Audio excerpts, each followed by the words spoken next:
Hi, I'm John, and welcome to Edgetone Studios. Today in the studio, I'm going to be talking about adding effects to your instruments or vocals while tracking through the Cranborne Audio R8. Now, I did an overview video completely covering as much as I could about the R8. I've done a second video on all the expansion options that I could think of. But one of the pain points for me while trying to figure out how I was going to use the R8 in my tracking was adding external effects, because I come from having a PreSonus Studio Live digital mixer with built-in effects, so it was very easy for me to add reverb or delay while tracking just for the artist so that they could have some spatial effects that help them with their recording. But there are obviously other ways to add effects when tracking. So what I wanted to do in this video is cover some of the different ways you could set it up in the R8 and some of the issues you might run into when using these different methods. So before I get started, I just want to point out that the way I'm recording this is I have taken a Palmer Audio line splitter, and I've taken the main outputs to the monitors from the R8 and split them so that they go to my monitors, but I'm taking the other output from them and bringing them back into two tracks on the 500 ADAT, which are being recorded into OBS, and that's how you're hearing my voice. And my voice level is turned up here. I'm coming in on channel 10, which says bass, but that's only because I have a deep voice. No, it's because I typically have bass on that channel. First of all, just to show you that I'm doing this, as I turn up the monitor output level, my voice will get louder, and as I turn it down, it'll get quieter, because you are actually listening to the final output from the R8. And as I blend between mix and DAW, you'll get the mixer, or my vocals coming through the mixer here, getting quieter because we're heading over more towards DAW, and eventually you won't be able to hear me as I blend myself back in. Then you should hear me coming back as I'm blending back. So I'll start with the mix sort of halfway here while I'm discussing. This has been a difficult video to record. I've tried a couple times. Let's see if I get it right this time, because I'm trying to capture multiple things live so that you can get the actual effects of what you hear in the room. Okay, so let's get started. Here I have Studio One open because I'm a Studio One user. I've got my Tempest and my Super Gemini connected to two tracks. My vocals on the third track. I do not have monitor back turned on for the vocals because you're hearing it through the 500 ADAT. Whoops, I'm randomly hitting buttons. So if I start my playback of the Tempest and Gemini, I just have a chord playing and a drum beat. You could now hear those coming, at least I can hear them, so you should be able to hear them coming back, and you can hear my voice, and the blend sounds okay. But if I wanted a bit more music, I start blending towards DAW, away from voice, and eventually my voice will fade out and we'll have 100% music. And if I blend the other way, we get the music quieter, and that's the typical way you're going to get the backing tracks adjusted to the vocals while you're tracking. And if I just want to track without effects, this is perfect. I can just blend my levels and get the song playing, hit record, and get my vocal track down, as well as the audio of the drums and synth that are playing. So typically when you're using a regular audio interface that doesn't have a built-in mixer, you're going to be tracking everything through the audio interface through your software and back out the audio interface. So to mimic that, I'm going to turn off my mixer volume for my voice and turn on the monitor in Studio One, so you're hearing my voice coming back through Studio One. Okay, now my mix level is down, and you might notice, let's switch over to DAW a bit more, 100% DAW. You might notice that there's reverb on my voice. Well, that's because I've added a room reverb on this send. And that's what a lot of people might do. Now, I typically add it to a separate effect bus and do it as a send, but a lot of people just stick the reverb or the effect right on the track that they're tracking, and then it's applied only to that track. So if I go and hit record here,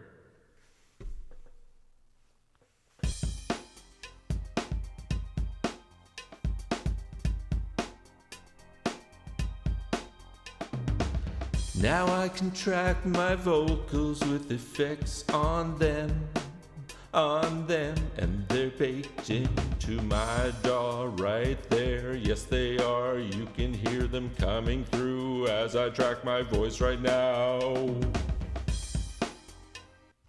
Okay, so there's my performance. Now, let's turn off this reverb. Okay, so now you're listening to me through Studio One. So that's a typical way that you could use the interface. You could just ignore the mixer, do everything in the software, just treat it as normal. You don't need the mixer. It's just there as a feature that you could use or not use. But you have this mixer, so ideally you'd like to be able to blend things with the analog mixer while tracking, because that would be a nice way to do it. So one of the ways you could do that then is, instead of sending the vocal track that you're tracking now, and let's say we're only doing the vocal track, so I've already recorded the Tempest and the Gemini, so we can just back up, and they're already there, and I can get their levels by playing back and just check 1, 2. Okay, so I set their levels for, they're the backing tracks now. They're what we're going to be recording to. I decided that the vocal take I did was bad and I need to redo it. And I want to track in a different way, and I want to use my analog mixer here. So one way to do it is, instead of outputting this track that we're recording to through the main, which comes back on the DAW here, we could output it to another channel on the mixer. So I'm using 3, 4, and 5, 6 because that just happens to be where my Tempest and my Gemini is plugged into. My vocals are way over here on 10. So I'm just going to pick channel 7 here and output to 7. So when I do that, you won't be able to hear me for a second until I turn it up.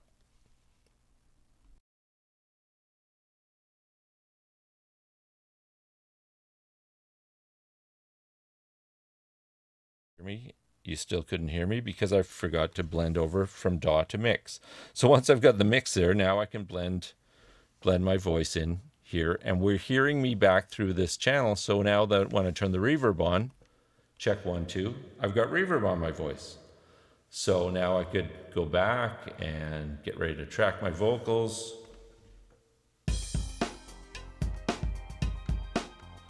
Oh, my vocals are going through the mixer now, and I have effects, and this is wonderful because I can now blend my mix with the DAW, with the mix, change it back and forth the way I want it to. Woohoo!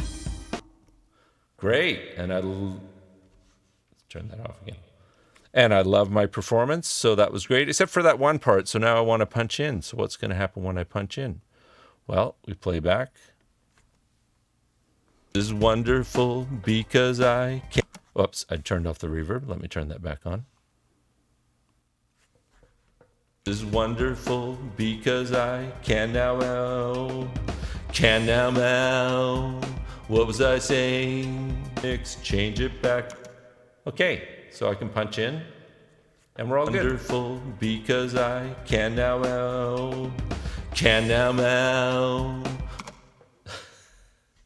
Okay, whatever. Okay, obviously you can see I'm just doing this on a random spur of the moment thing. Now, if I turn off the echo back, you won't hear my vocals anymore.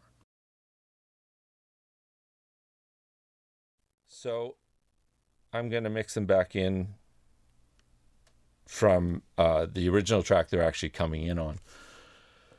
So my issue with this is that Okay, you still have to jump into the box to set your blend levels, set everything else. I also don't like putting a reverb directly on a track. So instead, I would like to put the reverb on its own effects end. So what if we wanted to do it that way? Well, sorry, let's go back to assigning this to mains. We'll get rid of this room reverb. And instead, we will add the reverb to a separate effects channel, which is also going out the mains for the moment. Okay, so we can't hear the reverb because I don't have echo back on. And once I put echo back on, we should hear some reverb. But I should dial myself out of the mixer so that we're hearing me through the echo back. And now I'm setting my levels all in the box again. So I've again eliminated the mixer here. But I do have the ability now to say, send the drums as well to the same reverb. So now I could be playing it back. Let's get rid of this vocal take.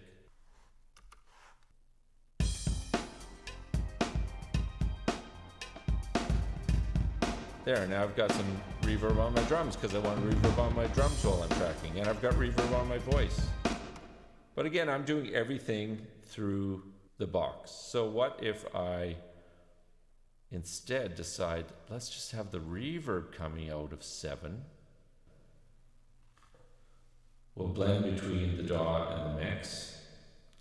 And now 7 is my reverb level. This is great. Now I have independent control over the reverb right from my mixer. And if I wanted to, I guess I could have 8 being the original vocals. So now you should just have only the reverb, and I can dial up how much, whoops, it's panned, how much vocals and how much reverb. So we've got some ability to use the mixer to add internal VST reverb to my voice and track it. So now when I go back, I can re-record.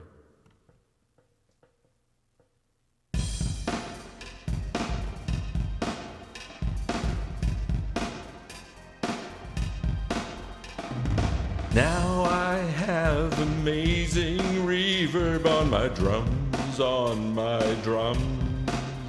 and on my voice. And I can turn it up while I'm tracking, turn it up while I'm tracking. Woohoo! Okay, that's great. But what if I wanted to punch in now? On my drum. On my drums, on my drums, on my drums, on my drums, on my drums. So, if I turn this off, okay. Turn off the echo back.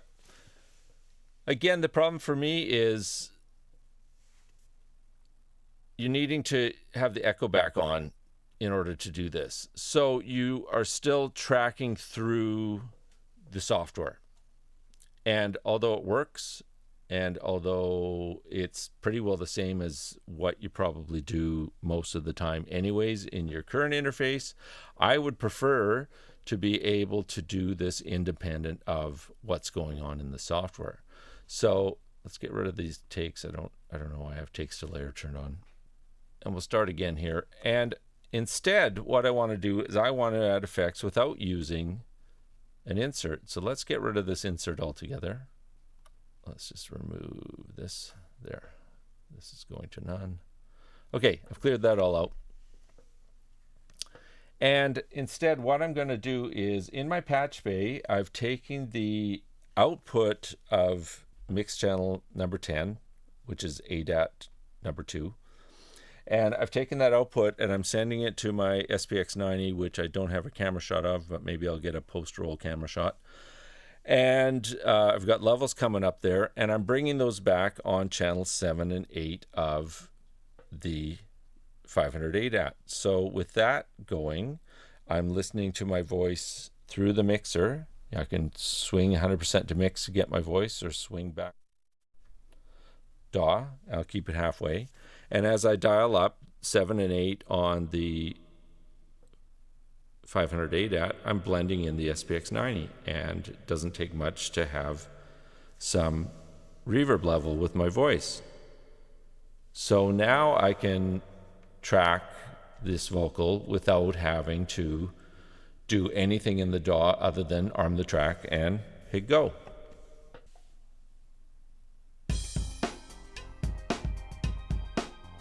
I've got SPX 90 on my vocals and it's making me insane. But I'm not recording them, they're gonna just go away.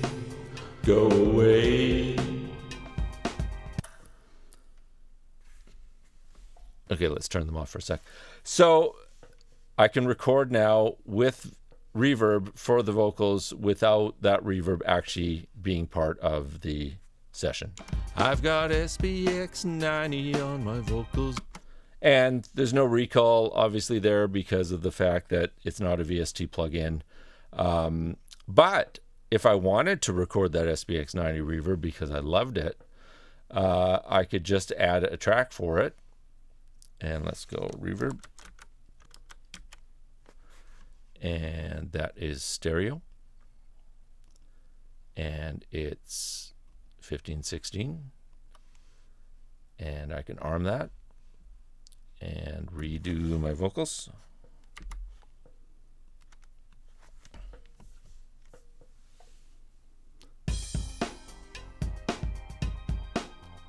Now my SPX 90 is recording and I can turn it up while I'm recording and make it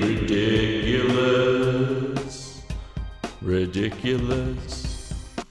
Okay, so just for the heck of it, I dialed up the Analogue Mixer while I was recording because I want to show that I could affect it while I'm recording. But the interesting thing is I wasn't recording the mixer to those tracks. I was recording the SPX 90's output from the SPX 90 returns on 1516. 15 and 16 have their own independent analog to digital converters converting this into audio. So we're not going to get that increase in reverb when we play back. Now my SPX 90 is recording and I can turn it up while I'm recording and make... Of course, you have to blend it using the software mixer. So now my SPX 90 is recording and I can turn it up while I'm recording and make it ridiculous. So it didn't record those increases in volume because that was just me mucking around with the mixer while mixing. But that's kind of the third way that you could set up a mix. But now what if I want to send the Tempest to the SPX 90 at the same time? Well, I could flip the SPX 90 over to ADAT, which means it's going to be USB, and I could set up a effects send for it and send to it from the software. But if I was doing that, then I can't be patched into it at the same time from the vocal mic. So this is why I suggested it would be interesting to take an 8-channel line mixer and have all these, say maybe my 8 channels of the R8 preamps all going to that line mixer, the outputs of the line mixer going to the SPX 90 for effects, and then I could just reach over to that mixer and dial up each individual instrument. None of this stuff is a showstopper. It's just minor little issues around the way you can record. Okay, I was thinking about the fact that there's going to be an issue with punching in, but I didn't run into it while doing this, and that's because really I was always blended between DAW and monitor, and I always had echo back turned on. So whenever we were doing echo back, we're hearing audio pass through the interface and into the DAW and back out. But I want to be able to have the echo back off for the vocals while I'm tracking them, track them 100% through the mixer and not be tracking them through the DAW. So I tend to favor the idea of external effects for tracking. Once you're hybrid mixing, of course, everything is coming back through ADAT returns. and that's not an issue. You're also not worried about input-output latency. You're only doing output at that point in time, so the latency is all equal. Everything going to the interface is coming in at the same time, getting converted at the same time, and all in sync with each other. But when you're doing tracking, you have to worry about your buffer setting and your sizes. And just so you know, for this session, I had this set to a device block size of 16 samples. I put the dropout protection at low, so my total audio round trip was 13 milliseconds for the tracking. So there you have it. There's multiple ways that you can add effects to channels while tracking. It's a combination of traditional audio interface tracking through the DAW with monitor turned on or echo back turned on to get your effects, or blending with the mixer channels of things that are coming in. It is possible to both add effects through the DAW and blend in some original signal through the analog mixer, but you will get a bit of phasing sounds on whatever you're tracking because of the fact that there's going to be that milliseconds of delay between the original source and the monitored source through the DAW. But it might not be a big deal to you, but hopefully this gives you some ideas of different ways you can connect effects to your tracking sessions. My preferred way is external. One of the things I would love to see in the R8, a future version of the R8, maybe version 2, is the idea that you could have a switch that allowed you to listen to the ADAT return from your DAW on a channel while tracking. So turn it into a true inline console where you're bringing something down a strip, it's going through the DAW, getting processing, and then returning to that same strip on the ADAT so that the processing is going through the DAW. You turn on your echo back, but now you can use the blend control of the mixer itself to mix that in with the mix that you're putting together while tracking, or even for playback. Okay, I hope that was interesting and helpful. I'm going to do some more videos on the R8. I think the next one I will do will be all the different quirky little things that I went through in trying to get my setup to work that other people run into as well. So hopefully that one will be out within the week. And thanks for watching again, and talk to you soon.